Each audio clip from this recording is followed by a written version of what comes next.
The fans in Jacksonville are real confident with Doug Pederson. I'll tell you why in just a second here on Locked On Jaguars.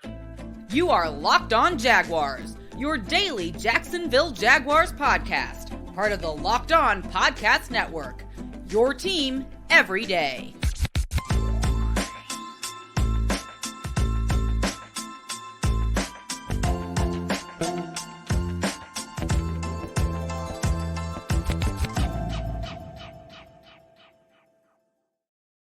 Thank you for joining me, Tony Wiggins, the host of the Locked On Jaguars podcast, for another edition of the Locked On Jaguars podcast.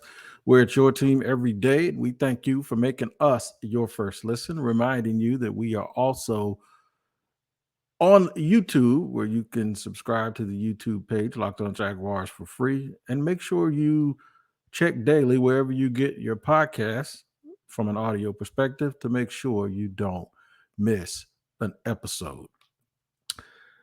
All right, we got to get down to it. Thank you to all the new listeners here also. You're not new. You've been here for 2 seconds. If you've been here long enough for me to say that, you are no longer new to the show. I want to discuss some things here today that have something to do with Doug Pederson. So I'm going to run down what the show is going to be about today. Let's talk about the fans. Even though the offseason has been really, really quiet, the fans still have confidence in this team. Of course, we know Trevor Lawrence is the reason, or the main reason, but one of the other main reasons is Doug Pederson. I mean, he's a proven winner, and we'll discuss that confidence and whether or not it's warranted or unwarranted. I'm gonna do something real different. You remember that dust up? I wouldn't even call it a dust up because they never directly said anything to each other. But do you remember the excerpt from Doug Pederson where he was, I think it was out of his book, where he was wondering why on earth Marrone didn't go for it and the Jaguars didn't go for it in the championship game against the Patriots. And the following spring or summer during training camp, Doug Marrone, at the time, who was still the Jaguars head coach, was asked about it. And he brought up a book that he read, The Subtle Art of Not Giving a Blank by Mark Madsen. And everyone found it. They were like, yeah, there you go. We laughed when he said it at the presser, but everyone else all the fans went over and said, that's it. That's the way, Doug. Don't take nothing from him, even though all those fans believed they should have gone for it against New England right before the half. So it just goes to show you how when a guy says something and he's not your coach, you get angry because he said it about your coach, even if it's something that you felt as a fan. But now that's the guy that everybody has confidence in. And at first, everyone was looking at him side-eye, like, who the hell you think you are, right? Okay, well, right after he said that, the Eagles won the Super Bowl. And they did it by taking some risks, right? It's just there's a little bit of irony there that the very guy that a lot of people got mad at is now the guy that everybody has so much confidence in because now he's your coach. In the last segment, I want to do something that I had a poll over the weekend. I asked a lot of fans if they could, would they give up this year's first round pick, which is pick number 24? Would they give up that pick if it meant that they could have the rights to Brock Bowers, the tight end from Georgia? I'm going to tell you how shockingly close this was. And I'm going to tell you how I feel about it and where I am with it and why. And I'll do all of that here on today's show and in segment 3. Doug Pederson has the confidence of Jaguar fans because it's very, very easy to get and to be confident when you're a Jacksonville Jaguar fan in any coach that appears to be extremely, extremely capable and that just has this ability to make everyone comfortable and also still be really, really aggressive. And that's what I believe everyone feels about Doug Pederson. Why do they feel that? One is because of the calm demeanor and the way that he approaches everything. 2, well, I should be going backwards. 3 is the calm demeanor and the way that he approaches everything. 2 is because they saw firsthand that this team played in a way last year where they never seem to be out of a game. Just think about it, 27-0 in the second quarter, and they won, right? And there were a lot of games sort of like that. They were down 17-0 to the Raiders, and they won. They were down to the Cowboys, and they stormed back and won. The main thing is, and the main theme of this is, and the reason why they were able to do that is because the players had the confidence and the players had the belief. The reason why they have that belief, and probably the fans also, is because of this. This ain't no news flash, all right? Because Doug Pederson won a Super Bowl before. Whenever you win the Super Bowl, it doesn't matter what happened after that, doesn't matter how his career path went after that. Whenever you win a Super Bowl, people are going to always harken back, especially when you win one with two quarterbacks that right now folks will look and say, all right, they ain't that good. Like Carson Wentz probably can't find another job this year. Nick Foles probably going to find his way out of the NFL too. So to do it, and then to do it in a tough city like Philadelphia, oh yeah, give me that. Sign me up for that right now, right? And I get it. And it's a good thing. And the fans in Philadelphia love Doug Pederson. But there's always a but when it comes to this. How does that apply to Jacksonville right now? Well, the Jacksonville Jaguars are running it back, right? They're running it back off of a 9-8 season, or if you look at it, a 10-9 season, where they won a bunch of games down the stretch and were super competitive in the playoffs. And they're running it back. Here's why running it back, to me, the danger of running it back and thinking you're going to get the exact same result, or you're going to pick up where you left off. After Doug Pederson won the championship in Philadelphia, the next 3 years he went 9-7, 9-7, 4-11-1. It's 9-7 one year, 9-7 the following year. The first 9-7 season, they didn't make the playoffs.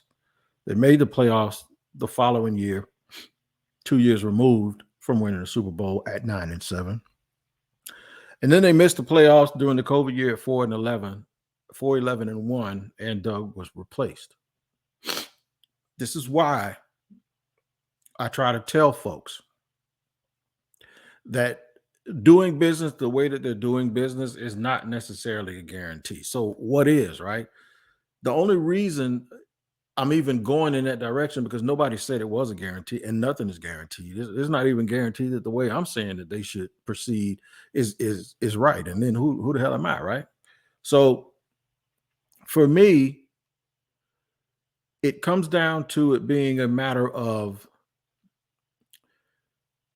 if you bring things up and question and say, what if, or, well, man, I don't know.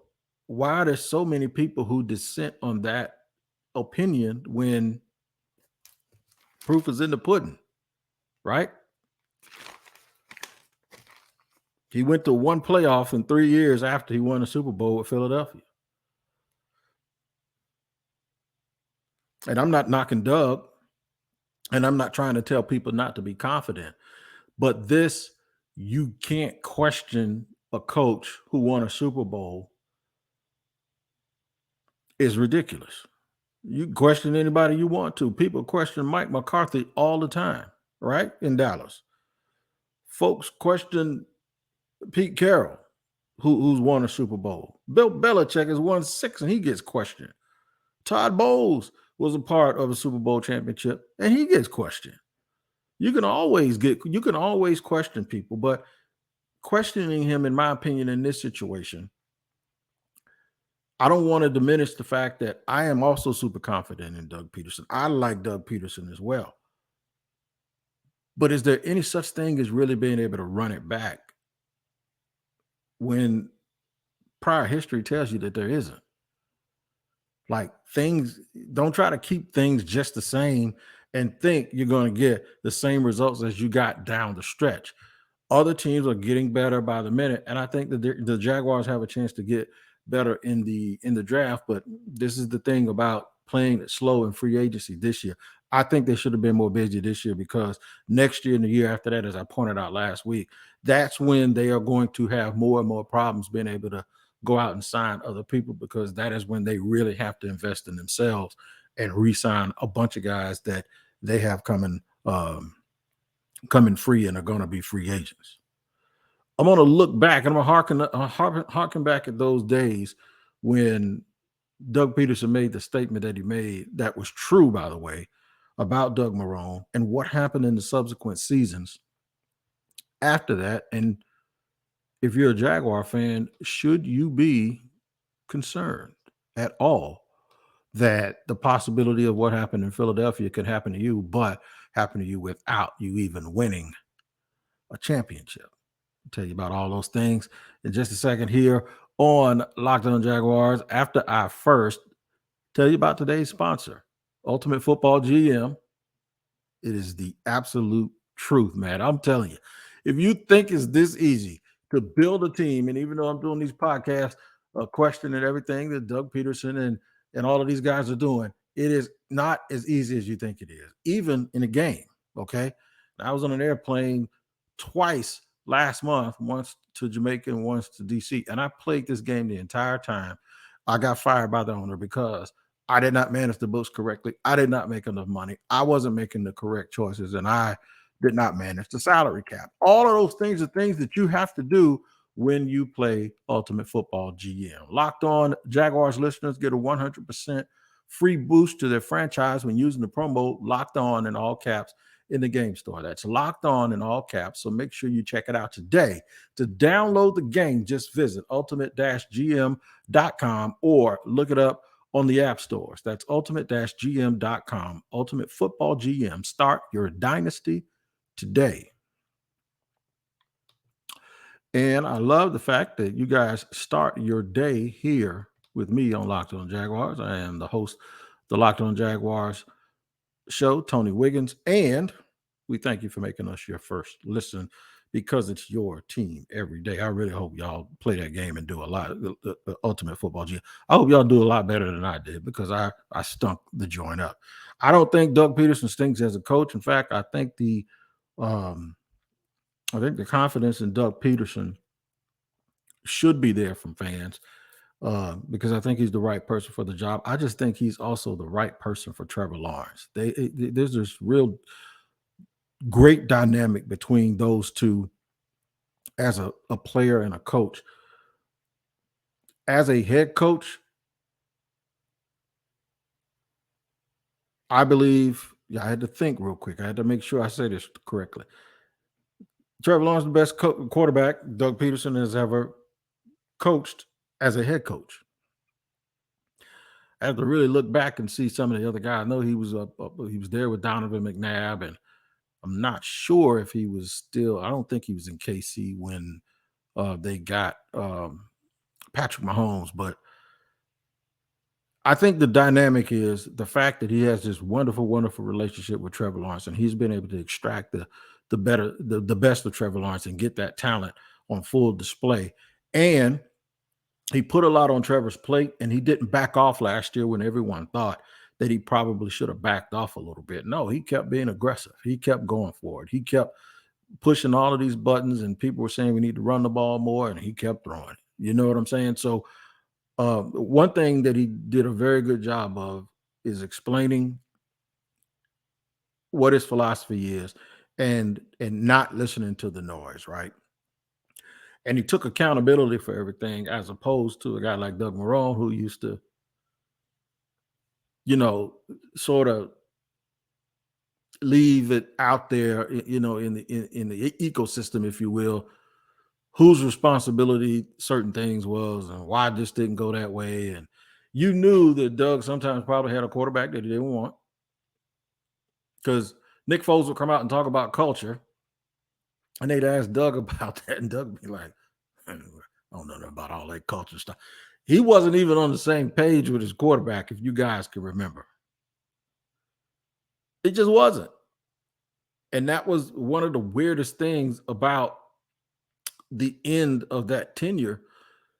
I can't even go back and imagine when a coach and a quarterback aren't on the same page. I actually can, because I don't think Trevor and Urban were on the same page either, but that had nothing to do with the players. It had something to do with the person who was in charge.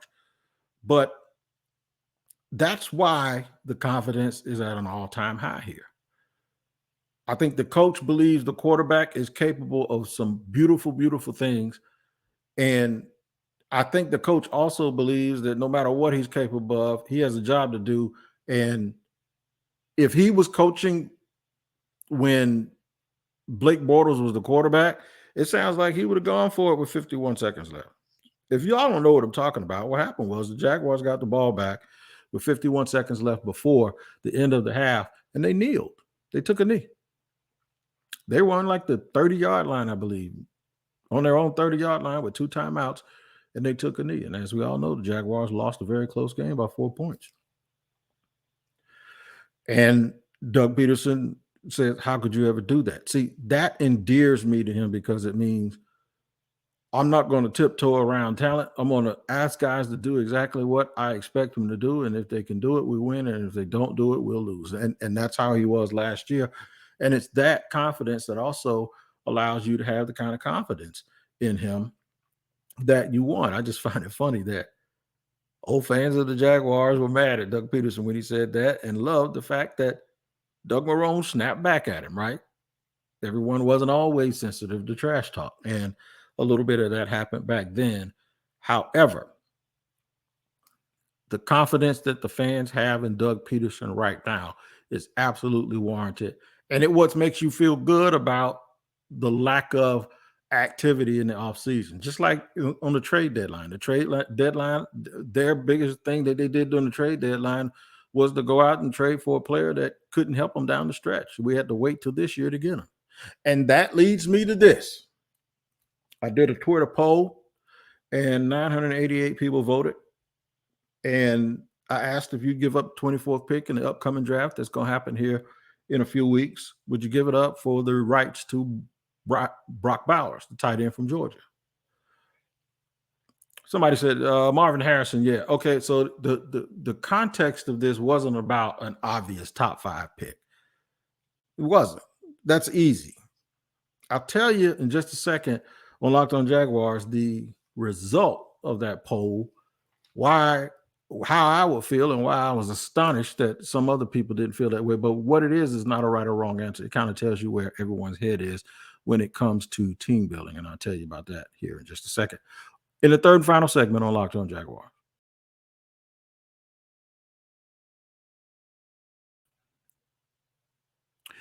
All right, we're rolling along here, the third and final segment on Locked On Jaguars. We are not that far away from the draft happening. We are not that far away from the Jaguars making some additions to their team. They haven't done much in this offseason. So one of the things about this draft that's coming up, nobody knows or nobody has a general idea exactly what the Jaguars are going to do. We know that they have discussed that Doug Pederson has said out of his own mouth that one of the things that they really need to improve, the first thing he talked about was the pass rush. We all know where they have holes, right? We all know about Trent Baalke and his traits and the things that he likes to do, but it is very difficult to figure out exactly what it is that they would do or they will do when they're picking 24th, which is so far down because we don't know how much they like people. We had no idea that they had Devin Lloyd on their radar last year, and they did. They came up and got him. And I was fearful of that because I told someone that I was hoping that a linebacker fell to them in round 2 or 3. Now, there were some guys that I like Brian Asamoah, but I figured that they wouldn't go out and get guys like that because Trent likes the bigger athletes, okay? One of the things that I asked is, would the Jaguars trade the 24th overall pick for the rights to Brock Bowers? So what motivated me to ask that question, and I had a couple of people tell me, wow, that's dumb. You can't do that. I'm going to tell you what motivated me to do it. One, I wanted to find out where most people's heart was when it came to team building, right? And 2, the Boston Celtics back in 1978 used a draft pick on the draft rights to Larry Bird, who didn't come out of the draft until 1979. But if there was a loophole back then that if a player had been in school for 4 years, had done 4 years of college, and Bird did because he transferred from Indiana to Indiana State. So when there's 4 years of college, even if he still has eligibility left, you can draft him and have the rights to him the following year. A lot of people yesterday told me that, well, I wouldn't do it because he could get hurt. Okay, so that means you just go, no, you're not worth, you don't think it's worth the risk. A lot of folks said no, because the Jaguars are going to make a Super Bowl run this year and they need whoever they're going to take at 24. They're going to need that person to contribute while they make a run. I get you. So your answer is no, too.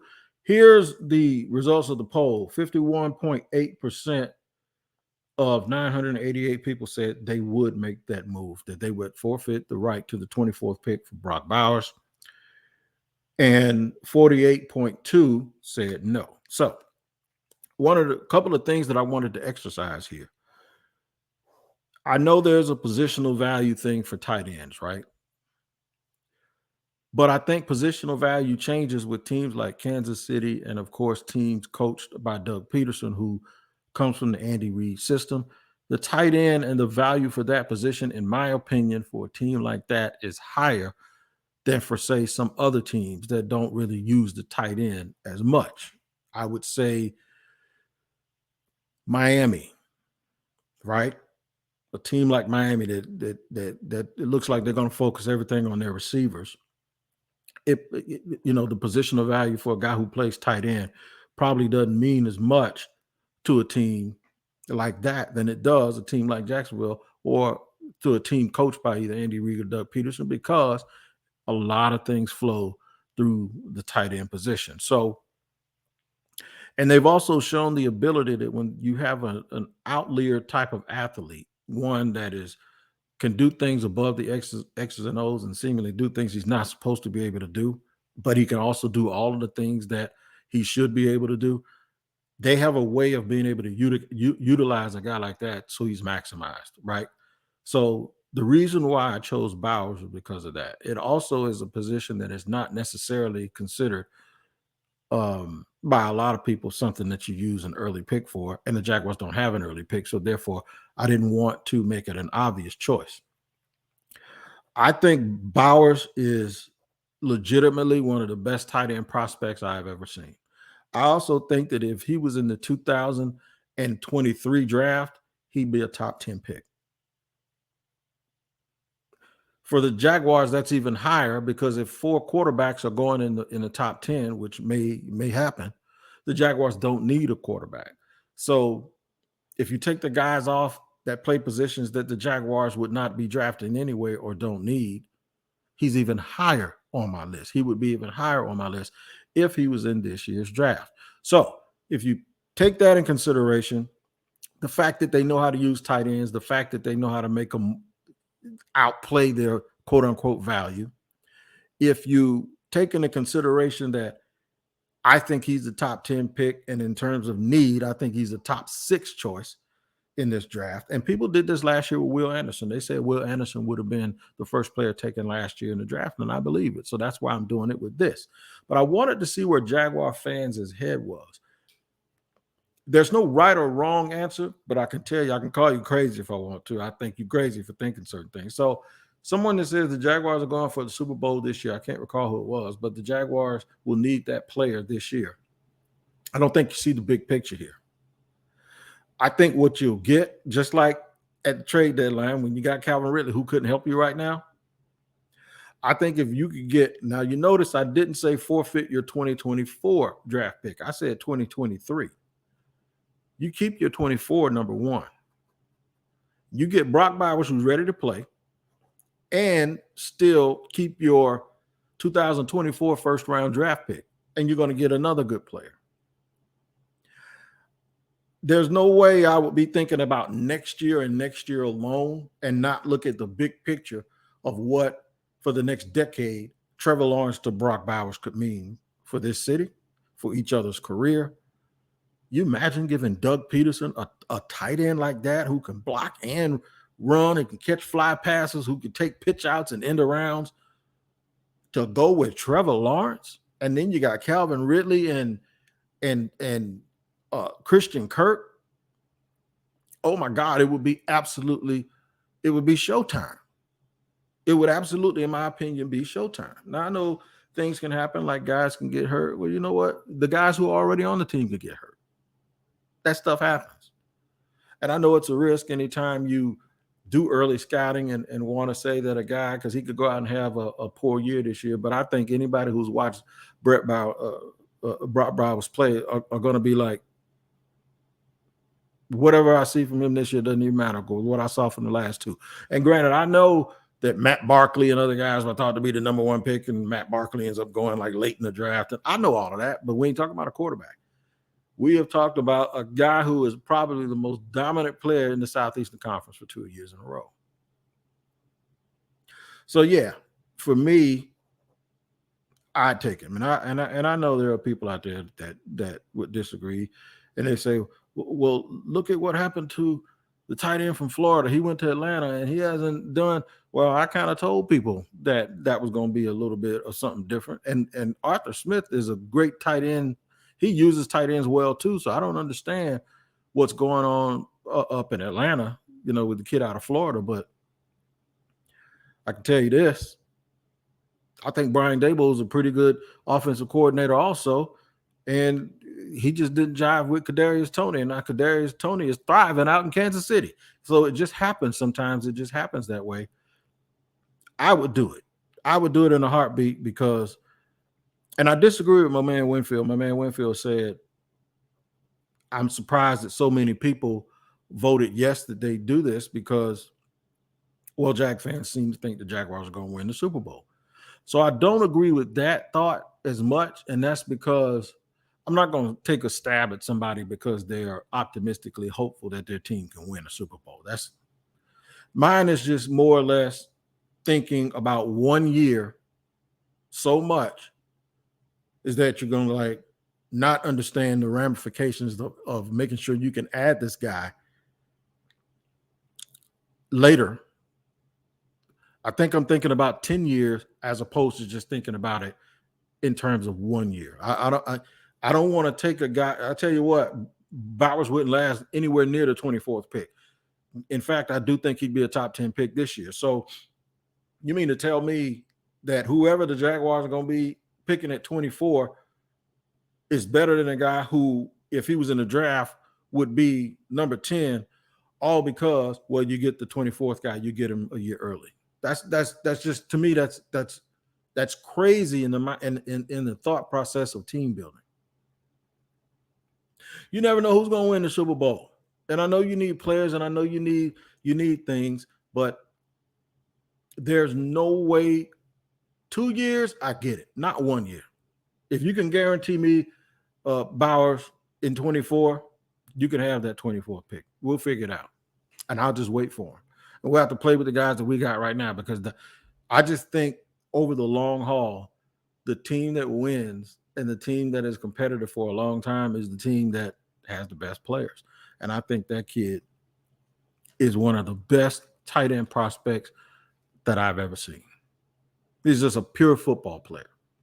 But it's all just to see where everybody's head was. And now you guys know exactly where my head is. The Jaguar fans are really, really trying to think they're going to win this thing this year. And cool, you're supposed to feel that way. You're supposed to be optimistic until you're not. So let me go through this record again with Doug Pederson. Pederson was 13-3 the year they won the Super Bowl. Then he had 2 straight years of 9-7, one of which they didn't make the playoffs. And then, of course, the COVID year where everything was all upside down. There weren't fans at games. Some people didn't play. Some people played. They went 4-11-1. Understandable that, that's a year that we'll take out. But the 13-3 year followed by 2 9-7s, same coach, a lot of the same players, same city, same enthusiasm, and things just kind of didn't go the way that they wanted them to go. That's the thing that we need to be cautious of just thinking that it's automatic that the Jaguars are going to pick right up where they left off at the end of the year because it just does not work that way.